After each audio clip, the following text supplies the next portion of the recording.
টি-20 সিরিজের প্রথম ম্যাচেই যুক্তরাষ্ট্রের কাছে নাজমুল হোসেন শান্তদের হারে হতাশ প্রধান নির্বাচক গাজী আশরাফ হোসেন লিপু। দুই একজনের ভালো খেলা নয়, দলগত পারফরমেন্সে ম্যাচ জয় দেখতে চান চিফ সিলেক্টর। নিজেদের ভুল শুধরে আগামী ম্যাচে ঘুরে দাঁড়াবে সাকিবরা, তেমনটাই প্রত্যাশা প্রধান নির্বাচকের।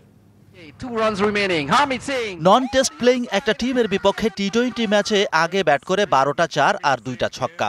বাংলাদেশ দলের এই সামর্থ্যই বলে দেয় ফর্মের প্রশ্নে কতটা অসহায় টাইগার ব্যাটাররা। জিম্বাবুয়ের পর যুক্তরাষ্ট্রের কাছে টেস্ট নেশনসের দ্বিতীয় দল হিসেবে লজ্জার হার বাংলাদেশের। হতাশা লুকাতে পারলেন না প্রধান নির্বাচক গাজী আশরাফ হোসেন লিপু। আমরা রাইট জায়গায় যদি আমাদের ফর্মের পিকটা ফেরত পাই বা সে পিকে থাকতে পারি, I will be happy. But definitely এই সমস্ত জায়গার থেকে ভুল ভ্রান্তিগুলো মনে হয় খুব দ্রুত আমাদেরকে মেরামত করতে হবে। আমাদের হাতে খুব বেশি সময় নেই। নগদে 500 টাকা বা তার বেশি পেমেন্টে পেতে পারেন ঢাকায় জমিসহ 20 কোটি টাকার পুরস্কার।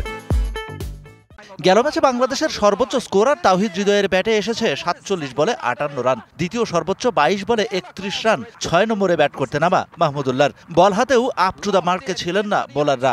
সাকিব ছাড়া সবাই খেসারত দিয়েছেন অনিয়ন্ত্রিত বোলিংয়ে। সব মিলিয়ে টিম গেমের অভাবটাই ফুটে উঠেছে।